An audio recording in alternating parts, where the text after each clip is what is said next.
500 साल पहले मेरे परिवार के हाथ दुनिया का सबसे बड़ा खजाना लगा था।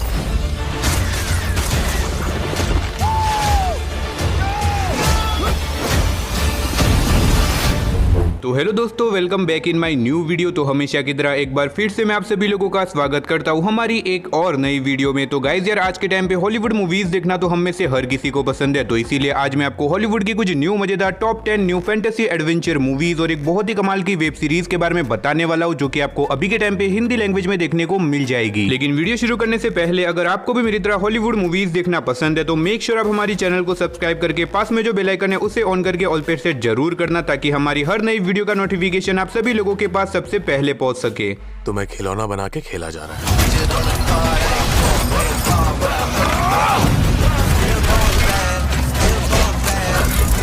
तो चलिए बिना देरी के वीडियो की शुरुआत करते हैं हमारी आज की नंबर 10 की मूवी से। तो नंबर 10 पे आपको एक नहीं बल्कि टोटल 3 मूवी देखने को मिलने वाली है। Fantastic beast part 1, part 2 and part 3। अब ये 2017 में रिलीज हुई एक बहुत ही कमाल की फैंटेसी एडवेंचर मूवी है, जिसे IMDb की तरफ से 7.7 की शानदार रेटिंग मिली हुई है। अब अगर बात करें इस मूवी की कहानी के बारे में, तो यहाँ पे मैं आपको मूवी की कहानी के बारे में बता के आपका टाइम वेस्ट नहीं करूंगा, क्योंकि अगर मैंने आपको यहाँ पे मूवी की कहानी के बारे में बता दिया तो मूवी की स्टोरी पूरी की पूरी रिवील हो सकती है। लेकिन अगर आपने हैरी पॉटर फिल्म सीरीज को देखा है तो ये मूवी भी उसी यूनिवर्स का हिस्सा होने वाली है। अब इन तीनों ही मूवी के अंदर आपको हैरी पॉटर की कहानी से पहले की कहानी दिखाई गई है। तो अगर आपको हैरी पॉटर जैसी जादुई दुनिया वाली फैंटेसी एडवेंचर से भरी हुई मूवीज देखना पसंद है तो ये मूवी भी आपको बहुत ज्यादा पसंद आएगी। और अगर आपने अभी तक इन तीनों में से एक भी मूवी को नहीं देखा तो मैं आपको पर्सनली रिकमेंड करूंगा कि आप इन तीनों ही मूवी को वन टाइम वॉच के लिए एक बार जरूर ट्राई करना। तो नंबर 9 पे जो मूवी आती है उस मूवी का नाम है समथिंग इन द डर्ट। ये 2022 में रिलीज हुई एक हॉरर साइफाई मूवी है, जिसे IMDb की तरफ से 5.8 आउट ऑफ 10 की रेटिंग मिली हुई है। इस मूवी के अंदर हमें कहानी दिखाई जाती है जॉन और लिव नाम के दो पड़ोसियों की, जिनके घर के अंदर एक दिन बहुत ही अजीब तरह की मिस्टीरियस चीज हो जाती है। अब ऐसे में ये दोनों मिलकर डिसाइड करते हैं कि वो इन चीजों के बारे में दूसरे लोगों को बताएंगे, लेकिन इन्हें लगता है कि कोई भी इनकी बातों पर यकीन नहीं करेगा। इसीलिए ये दोनों मिलकर डिसाइड करते हैं कि वो लोग इन चीजों के ऊपर एक डॉक्यूमेंट्री बनाएंगे ताकि ये लोग फेमस हो जाए। लेकिन इस बीच ये लोग एक बहुत बड़ी प्रॉब्लम के अंदर फंस जाते हैं। अब आखिर ये प्रॉब्लम क्या है और आखिर इन दोनों के घर के अंदर मिस्टीरियस चीजें क्या हुई थी, वही सब जानने के लिए आपको इस मूवी को देखना पड़ेगा। अब ये मूवी हर किसी को पसंद नहीं आएगी, तो अगर आपको स्लो बेस वाली मूवी देखना पसंद है तो आप इस मूवी को ट्राई कर सकते हो। तो नंबर 8 पे जो मूवी आती है उस मूवी का नाम है डेथ विश। ये 2018 में रिलीज हुई एक एक्शन थ्रिलर मूवी है, जिसे IMDb की तरफ से 6.3 आउट ऑफ 10 की रेटिंग मिली हुई है। इस मूवी के अंदर हमें कहानी दिखाई जाती है पॉल नाम के एक आदमी की, जिसके घर के अंदर एक दिन कुछ बहुत ही खतरनाक चोर घुस जाते हैं, लेकिन चोरी करते टाइम वो पॉल की वाइफ को जान से मार देते हैं। अब ऐसे में पॉल, जो कि अपनी वाइफ से बहुत ज्यादा प्यार करता था, इसीलिए वो डिसाइड करता है कि वो कैसे भी करके उन चोरों को पकड़ के अपनी वाइफ की मौत का बदला लेके रहेगा। इसीलिए वो पुलिस में भी जाता है पुलिस कंप्लेन करने के लिए, लेकिन पुलिस कोई भी इंफॉर्मेशन नहीं निकालती। इसीलिए पॉल खुद ही डिसाइड करता है कि वो कैसे भी करके उन चोरों को ढूंढेगा और उनको अपने किए की सजा देगा। तो अब ऐसे में पॉल निकल जाता है उन लोगों को ढूंढ के अपनी वाइफ की मौत का बदला लेने के लिए। लेकिन ये इतना भी आसान नहीं था, क्योंकि जिन लोगों ने पॉल की वाइफ को मारा था वो कोई नॉर्मल लोग नहीं थे, वो बहुत ही ज्यादा खतरनाक थे। तो ऐसे में क्या पॉल अपनी वाइफ की मौत का बदला ले पाएगा या फिर नहीं, और इस बीच मूवी के अंदर जो कुछ भी होता है वो सब जानने के लिए आपको इस मूवी को देखना पड़ेगा। तो नंबर 7 पे जो मूवी आती है उस मूवी का नाम है रेड डाउन। ये 2012 में रिलीज हुई एक एक्शन वॉर मूवी है, जिसे IMDb की तरफ से 5.3 आउट ऑफ 10 की रेटिंग मिली हुई है। इस मूवी के अंदर हमें कहानी दिखाई जाती है नॉर्थ कोरिया की, जो कि अचानक से अमेरिका के ऊपर एक बहुत बड़ा अटैक कर देता है। अब इसी बीच हमें कहानी दिखाई जाती है जैक नाम के एक मरीन सोल्जर की, जो कि किसी तरह से अपने भाइयों को लेके यहाँ से बच निकलता है। लेकिन इसी बीच कहानी में ट्विस्ट होता बताया जब नॉर्थ कोरिया के सोल्जर जैक और उसके भाई के सामने उसी के फादर को जान से मार देते हैं, जिसके बाद ये लोग डिसाइड करते हैं कि ये कैसे भी करके अपने फादर और अपने देश के ऊपर हुए अटैक का बदला लेके रहेंगे। अब ऐसे में ये सारे लोग मिलकर अपने फादर की मौत का बदला ले पाएंगे या फिर नहीं, और इस बीच मूवी के अंदर जो कुछ भी होता है वो सब जानने के लिए आपको इस मूवी को देखना पड़ेगा। अगर आपको एक्शन वॉर वाली मूवी देखना पसंद है देन डेफिनेटली आपको इस मूवी को वन टाइम वॉच के लिए एक बार जरूर ट्राई करना चाहिए। तो नंबर 6 पे जो मूवी आती है उस मूवी का नाम है द फॉरेनर। ये 2017 में रिलीज हुई एक एक्शन थ्रिलर मूवी है, जिसे IMDb की तरफ से 7 आउट ऑफ 10 की रेटिंग मिली हुई है। इस मूवी के अंदर हमें कहानी दिखाई जाती है माइक नाम के एक सिंगल फादर की, जो कि एक दिन अपनी बेटी को कॉलेज छोड़ने के लिए जाता है, लेकिन वहां पे जाने के बाद वहां पे एक बहुत बड़ा बम ब्लास्ट होता है, जिसके अंदर उसकी बेटी की मौत हो जाती है। अब ऐसे में माइक, जो कि इस पूरी दुनिया में अपनी बेटी से सबसे ज्यादा प्यार करता था, इसीलिए वो कैसे भी करके उन लोगों को ढूंढना चाहता है जिन्होंने ये बॉम्ब ब्लास्ट करवाया था, ताकि वो कैसे भी करके उन लोगों से अपनी बेटी की मौत का बदला ले सके। लेकिन ये इतना भी आसान नहीं है, क्योंकि वो लोग बहुत ही ज्यादा खतरनाक है। अब ऐसे में माइक क्या उन लोगों से बदला ले पाता है या फिर नहीं, और इस बीच मूवी के अंदर जो कुछ भी होता है वो सब जानने के लिए आपको इस मूवी को देखना पड़ेगा। अब मूवी के लीड रोल के अंदर आपको जैकी चैन देखने को मिलने वाले, तो डेफिनेटली आपको मूवी के अंदर आपको काफी कमाल के एक्शन सीन देखने को मिल जाएंगे। अब अगर आप कोई ऐसी मूवी देखना चाहते हो जिसके अंदर आपको काफी कमाल की स्टोरी के साथ साथ बहुत ही तगड़े लेवल के एक्शन सीन देखने को मिले, देन डेफिनेटली आपको इस मूवी को एक बार जरूर ट्राई करना चाहिए। तो नंबर 5 पे जो मूवी आती है उस मूवी का नाम है द इन्फोर्सिस। ये 2022 में रिलीज हुई एक एक्शन थ्रिलर मूवी है जिसे IMDb की तरफ से 5.3 आउट ऑफ 10 की रेटिंग मिली हुई है। इस मूवी के अंदर हमें कहानी दिखाई जाती है कूडा नाम के एक आदमी की, जो कि पास्ट में एक बहुत बड़ा गैंगस्टर हुआ करता था, लेकिन वो अपनी बेटी से मिलने के बाद वो ये सारे बुरे काम छोड़ देता है ताकि वो अपनी बेटी का अच्छे से ख्याल रख सके। लेकिन कहानी में ट्विस्ट तो बताया जब एक दिन अचानक से कुछ बहुत ही खतरनाक लोग कूडा की बेटी को किडनैप कर लेते हैं। अब ऐसे में कूडा, जो कि कैसे भी करके अपनी बेटी को बचाना चाहता है, इसीलिए वो निकल जाता है अपनी बेटी को बचाने के लिए। जिसके बाद कूडा को पता चलता है कि जिन लोगों ने उसकी बेटी को किडनैप किया है वो वही लोग हैं जिनके लिए कूडा पहले काम किया करता था। अब ऐसे में कूडा क्या अपनी बेटी को बचा पाएगा या फिर नहीं, और आखिर उन लोगों ने उसकी बेटी को क्यों किडनैप किया है, वही सब कहानी जानने के लिए आपको इस मूवी को देखना पड़ेगा। तो नंबर 4 पे जो मूवी आती है उस मूवी का नाम है रीसेट। ये 2017 में रिलीज हुई एक एक्शन साइफाई मूवी है जिसे IMDb की तरफ से 5.3 आउट ऑफ 10 की रेटिंग मिली हुई है। इस मूवी के अंदर हमें कहानी दिखाई जाती है टीना नाम की एक सिंगल मदर की, जो कि एक टाइम मशीन इन्वेंटर होती है, जो कि बेसिकली टाइम मशीन बनाना चाहती है ताकि वो टाइम ट्रैवल कर सके। लेकिन इसी बीच कहानी में ट्विस्ट तो बताया जब एक दिन अचानक से कुछ बहुत ही खतरनाक लोग टीना के बेटे को किडनैप कर लेते हैं। अब ऐसे में टीना अपने बेटे को ढूंढने की बहुत ज्यादा कोशिश करती है, लेकिन वो अपने बेटे को नहीं ढूंढ पाती, इसीलिए वो टाइम मशीन का इस्तेमाल करती है ताकि वो अपने बेटे को ढूंढ सके। अब ऐसे में क्या टीना अपने बेटे को ढूंढ पाएंगी या फिर नहीं, और इस बीच मूवी के अंदर टीना के साथ क्या कुछ होता है, वही सब कहानी जानने के लिए आपको इस मूवी को देखना पड़ेगा। तो नंबर 3 पे जो मूवी आती है उस मूवी का नाम है व्हाट लाइज बिलो। ये 2020 में रिलीज हुई एक हॉरर साइफाई मूवी है जिसे IMDb की तरफ से 4.4 आउट ऑफ 10 की रेटिंग मिली हुई है। इस मूवी के अंदर हमें कहानी दिखाई जाती है लिबर्टी नाम की एक लड़की की, जो कि सालों बाद अपनी मदर के पास जाती है, लेकिन वहां पे जाने के बाद उसे पता चलता है कि उसकी मदर का एक नया बॉयफ्रेंड बन चुका है। लेकिन इसी बीच कहानी में ट्विस्ट तो बताया जब लिबर्टी को अपने मदर के बॉयफ्रेंड के ऊपर शक होने लग जाता है, क्योंकि वो अजीब तरह का बिहेव करता है और वो अपने बेसमेंट के अंदर अलग अलग तरह के एक्सपेरिमेंट भी करता है जिसके बारे में किसी को कुछ भी नहीं पता। अब आखिर वो एक्सपेरिमेंट क्या है और आगे मूवी में इन लोगों के साथ क्या कुछ होता है, वही सब कहानी जानने के लिए आपको इस मूवी को देखना पड़ेगा। अब यहाँ पे मैंने आपको सिर्फ मूवी की नॉर्मल सी स्टोरी बताई है, असल में मूवी के अंदर आपको काफी कमाल की स्टोरी देखने को मिलेगी, जिसे जानने के लिए आपको इस मूवी को देखना पड़ेगा। तो नंबर 2 पे जो मूवी आती है उस मूवी का नाम है ब्लू बीटल। ये 2023 में रिलीज हुई एक एक्शन साइफाई मूवी है जिसे IMDb की तरफ से 6 आउट ऑफ 10 की रेटिंग मिली हुई है। इस मूवी के अंदर हमें कहानी दिखाई जाती है एक जवान लड़के की, जिसे एक दिन एक छोटा सा बक्सा मिलता है, जिसे खोलने के बाद उसके पास बहुत ही खतरनाक वाली सुपर पावर आ जाती है। अब ऐसे में इसके पास सुपर पावर आने के बाद कुछ बहुत ही खतरनाक लोग इसके पीछे पड़ जाते हैं इसे और इसकी फैमिली को मारने के लिए। अब ऐसे में ये अपने आप को और अपनी फैमिली को उन लोगों से कैसे बचाएगा और आखिर वो लोग इन्हें क्यों मारना चाहते हैं, वही सब कहानी जानने के लिए आपको इस मूवी को देखना पड़ेगा। अब अगर आपको सुपर हीरो वाली मूवी देखना पसंद है देन डेफिनेटली आपको इस मूवी को वन टाइम वॉच के लिए एक बार जरूर ट्राई करना चाहिए। तो फाइनली नंबर 1 पे आपको कोई मूवी नहीं बल्कि एक बहुत ही कमाल की वेब सीरीज देखने को मिलने वाली है जिसका नाम है कार्निवल रॉ। ये 2019 में रिलीज हुई एक फैंटेसी एक्शन सीरीज है जिसे IMDb की तरफ से 7.7 आउट ऑफ 10 की रेटिंग मिली हुई है। अभी सीरीज के अंदर हमें कहानी दिखाई जाती है एक ऐसी दुनिया की जहाँ पे इंसान अजीब तरह के क्रिएचर्स के साथ रहते हैं जो कि बेसिकली हवा में उड़ सकते हैं। अब इसी बीच हमें कहानी दिखाई जाती है एक शहर की जहाँ पे अचानक से एक के बाद एक बहुत सारे लोगों की डेथ हो जाती है, जिसके बाद एक डिटेक्टिव को बुलाया जाता है ताकि वो आके ये पता लगा सके कि आखिर इन सारे लोगों की मौत क्यों और कैसे हो रही है। अब ऐसे में इससे आगे मूवी की कहानी में जो कुछ भी इंटरेस्टिंग चीजें होती है वो सब जानने के लिए आपको इस सीरीज को देखना पड़ेगा। अब अगर आपको जादुई दुनिया पे बनी हुई वेब सीरीज देखना पसंद है देन डेफिनेटली आपको इस सीरीज को एक बार जरूर ट्राई करना चाहिए, और अगर आपको इसका सीजन 1 अच्छा लगे तो कमेंट बॉक्स में एक बार जाके जरूर बता देना। तो चलिए उसी के साथ हमारी आज की वीडियो को इधर ही खत्म करते हैं, तब तक के लिए आप इन सारी मूवीज को देख के एंजॉय करो।